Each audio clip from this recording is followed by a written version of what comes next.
Yo tout le monde, c'est Wartak sur la vidéo par rapport au match PSG Manchester City au score de 2-0 pour le Paris Saint-Germain qui, contre toute attente, remporte ce match-là parce que quoi qu'on dise, franchement, ils partaient pas favoris, ils faisaient pas du tout un bon début de saison alors que City, eux, ils ressortaient vraiment d'un gros match. Donc on pouvait vraiment penser que City allait gagner, mais finalement, ils l'ont fait et ils ont réussi à proposer de belles choses. Donc on reviendra par rapport à tout ça. On va commencer directement par les compos. Alors côté PSG, les vraies surprises, c'est par rapport à Léo Messi et Verratti parce qu'ils étaient blessés, on savait pas trop s'ils allaient jouer ou non. Là, finalement, ils ont été titulaires dans le 4-3-3 parce que oui, personnellement, je ne comprends toujours pas ce 4-3-3. Après, on verra, hein, parce que là, il y a eu du progrès.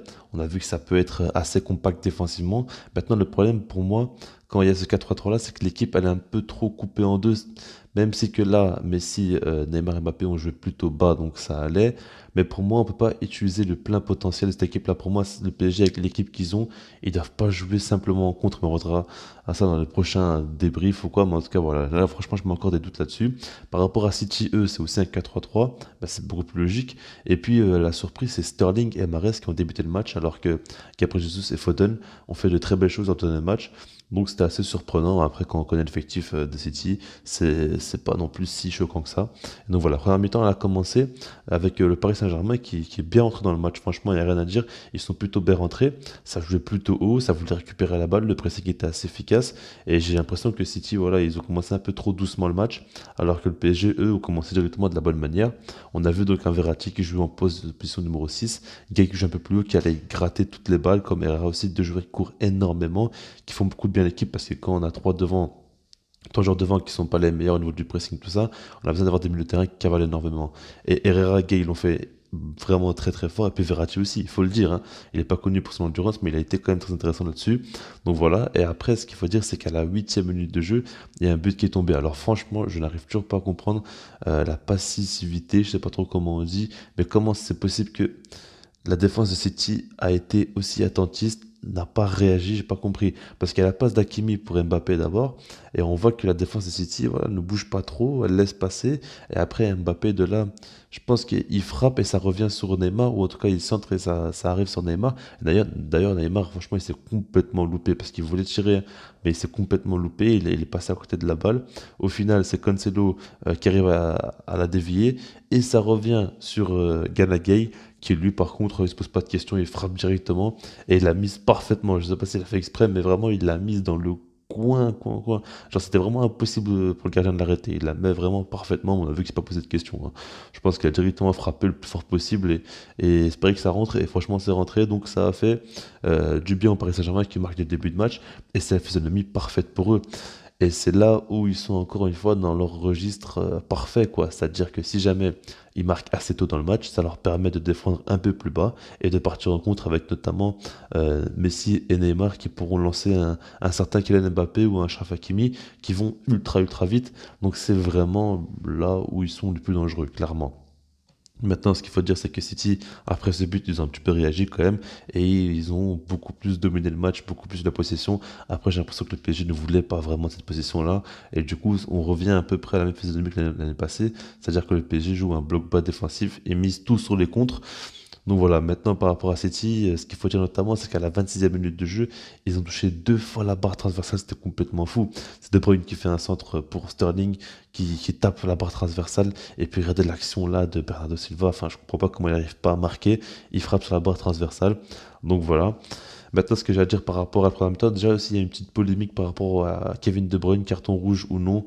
On va voir par rapport à la photo, quand vous voyez l'image, franchement, vous avez tendance à dire directement c'est carton rouge et je vous comprends. Maintenant, le truc, c'est qu'il faut regarder l'action en fait. Par rapport à un carton rouge, on peut pas juger juste sur une image. En fait, là, comme ça, quand on le voit, on a l'impression qu'il écrase complètement sa cheville, qu'il le tue. Alors qu'au final, c'était pas du tout volontaire. Et ça, on l'a vu en fait, hein. Il a pas du tout fait exprès de l'écraser et il savait pas l'éviter. Donc, du coup, pour moi, il y a absolument pas carton rouge, c'est carton jaune parce que c'est quand même un geste dangereux et c'est pas normal de faire ça. Même si c'est pas fait exprès, ben, il risque de blesser un joueur. Vous voyez, donc voilà, mais maintenant, le carton rouge, pour moi, ça irait trop loin. Et donc voilà, maintenant, ce qu'il faut dire, c'est que le premier temps, j'ai vu quand même pas mal Nuno Mendes qui a beaucoup souffert sur son côté gauche, hein. Mahrez lui faisait très mal, Bernardo Silva aussi, ça passait très souvent, et on a vu que City a vite compris que ce côté gauche-là était faible côté PSG, donc du coup, ils ont beaucoup forcé là-dessus. Après, je n'en veux pas trop, hein, Nuno Mendes, il a seulement 19 ans, il est très jeune, et c'est son premier match avec des champions. Puis ce qu'il faut dire, c'est qu'offensivement, il est intéressant parce que même, on le voit, il est très à l'aise à la sortie de balle. Il a une bonne qualité de passe, on le voit. Dans ses contrôles, il est très bon aussi. Non, franchement, offensivement, il peut beaucoup apporter. Maintenant, défensivement, c'est pas trop ça. Il a encore beaucoup de choses à apprendre. Il doit encore s'améliorer. Maintenant, par rapport à Donnarumma, quand même, c'est très, très solide, hein, ce qu'il nous a montré ce premier mi-temps. On voit que vraiment, il est confiant, il est serein. Et franchement, il est très costaud. Alors, Donnarumma, il a un gros défaut, c'est sa relance. Franchement, sa relance est très mauvaise, très très faible. Il n'arrive pas souvent on va dire, faire la passe au bon endroit, tout ça, mais c'est surtout de sa qualité de jeu, balle au pied, il est quand même très faible. Pour un gardien, franchement, il a beaucoup s'améliorer là-dessus, mais mis à part ça, sur sa ligne, il est très bon, et dans l'anticipation aussi, il est très bon. Alors, quelquefois, il a fait des sorties, c'était un peu limite, c'était pas trop rassurant, mais sinon, en général, quand même, il est très solide. Il a fait pas mal d'arrêts décisifs dans ce match-là. Donc, franchement, rien à dire de Donnarumma. Il sort un gros match et je pense qu'il a encore une grosse marge de progression.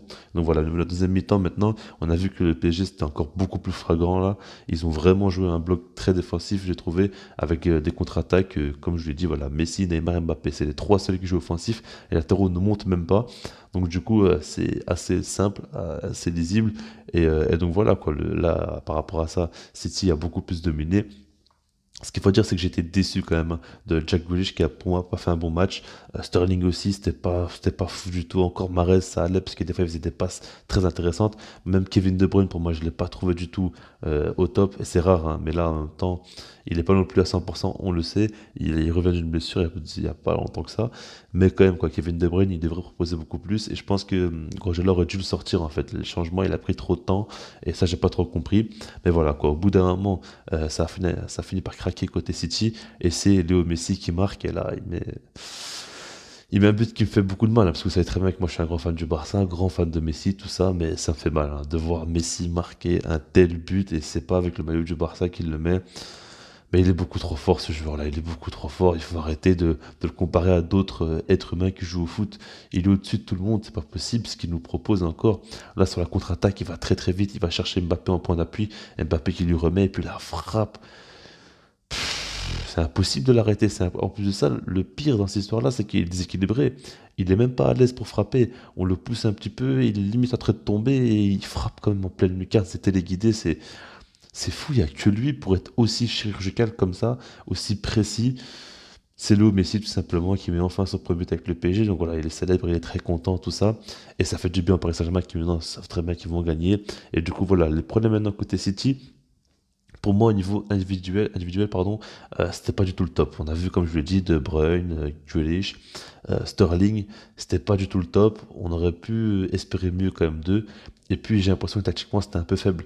On avait surtout l'envie de chercher, on va dire, sur une passe cassée de ligne, on va dire. Je sais pas si vous voyez ce que je veux dire. Par exemple, Mahrez faisait souvent des passes très axiales directement pour chercher Sterling en une fois.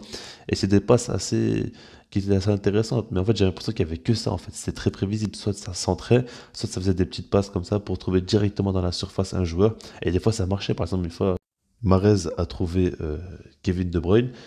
Et là, il aurait pu marquer un but, mais c'est Donnarumma qui fait un très bon arrêt. Donc voilà, c'est pour vous dire simplement que ça a marché, et c'était pas non plus si bête que ça, mais je trouvais que la palette tactique était un petit peu trop faible côté City. Après voilà, jouer face à un tel bloc resserré très très bas, c'est pas non plus très simple, mais voilà, quoi, j'étais un petit peu déçu par rapport à leur match, et pour moi le PSG fait un plutôt bon match, mais c'est surtout City pour moi qui rate son match. Et c'est pas contre le PSG que je vous dis ça, mais moi j'ai vraiment l'impression que City aurait pu vraiment faire beaucoup mieux, et qu'ils ont passé tout simplement à côté de leur match, alors que côté PSG, ils ont fait ce qu'ils devaient faire. Mais pour moi, moi j'y crois pas sur le fait que ça puisse marcher encore comme ça, un bloc aussi resserré défensif, et ça mise tout sur les comptes. Parce que regardez par exemple Messi, il fait pas un mauvais match Messi, hein, mais il fait pas non plus un grand match. Et par rapport au fait qu'il fasse pas un match, c'est par rapport surtout que le PSG tout simplement joue en bloc bas, donc du coup ils n'ont pas la possession, et quand Messi joue dans une équipe qui n'a pas la possession, il est moins dangereux.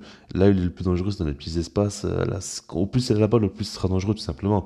Et là on n'a pas su profiter de son plein potentiel. Après ce que je veux dire c'est que Neymar fait vraiment pas du tout un bon match, franchement il a fait un mauvais match, selon moi il a été mauvais dans ce match-là, et ça m'a surpris parce que c'est rare de le voir comme ça aussi faible, surtout dans un grand match comme ça, mais il faut le dire. Mais voilà, donc on se retrouve par rapport à ce match-là, et sinon moi je vous dis peace.